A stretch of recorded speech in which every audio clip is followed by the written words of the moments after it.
सीते राम कथा हृदयम्। धन्योस्मि इंद्रदेव, धन्योस्मि।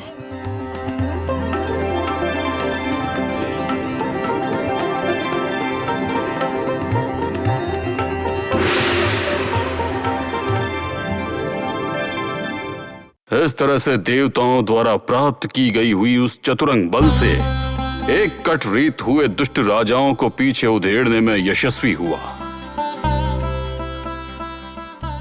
इसके पश्चात भी एक धूर्त राजा ने मुझे शांकांश नगरी से चेतावनी भिजवाई।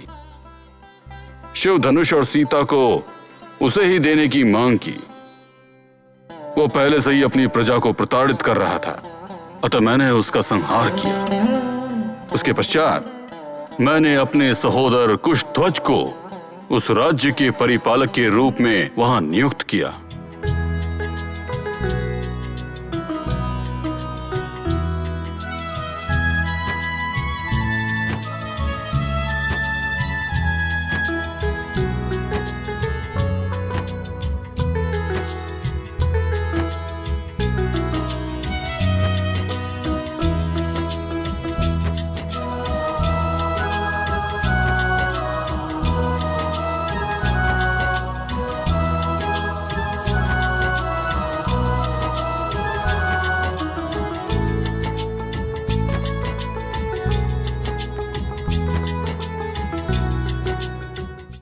महामुनिंद्र, राजकुमार, इसी प्रकार से हमारे इस शिव धनुष के कारण कन्या शुल्क के रूप में इसे रखने के उद्देश्य के स्वयंवर में अनेक अहितकर घटनाएं घट चुकी हैं।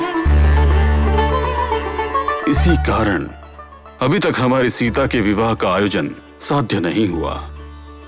कल्याण कार्य करने के बजाय सदैव कदन कार्य ही हुए।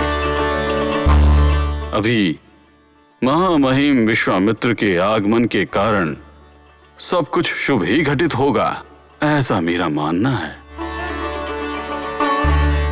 जनक महाराज, सत्य को मानने वालों के साथ कभी गलत नहीं होता। इसी कारण महान शिवधनुष्य के विषय में और स्वयंवर के विषय में भी इससे पहले गठित सारे अनपेक्षित अनिरीक्षित घटनाओं को भूलकर शिवधनुष्य के दर्शन भाग्य को श्री रामचंद्र को प्रदान करे। सब सम्मंगल होगा। धन्योस्मि मुनिंद्र, धन्योस्मि। अमात्य जी, प्रभु, इसी क्षण इन राजकुमारों के लिए शिव धनुष को इस स्थान पर ले आने की व्यवस्था कीजिए। अवश्य प्रभु।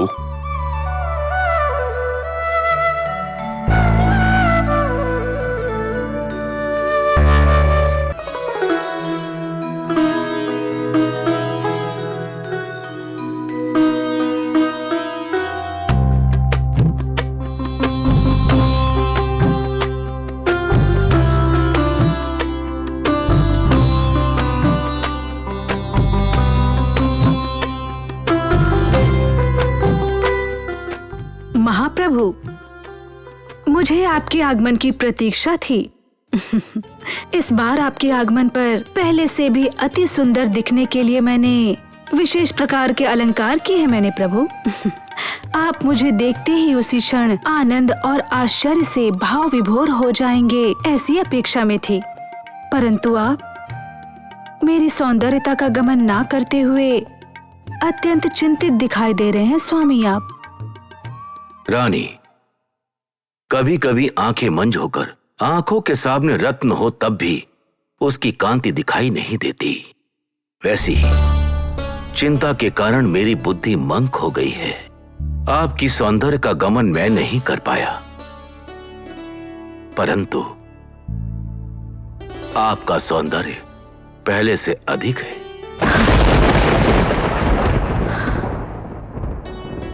अब तो मेरी चिंता और भी बढ़ गई है।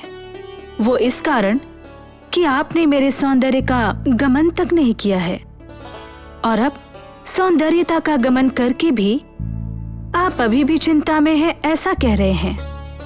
रानी, मेरी चिंता का कारण आप भी हैं। सीते राम कथा हृदयं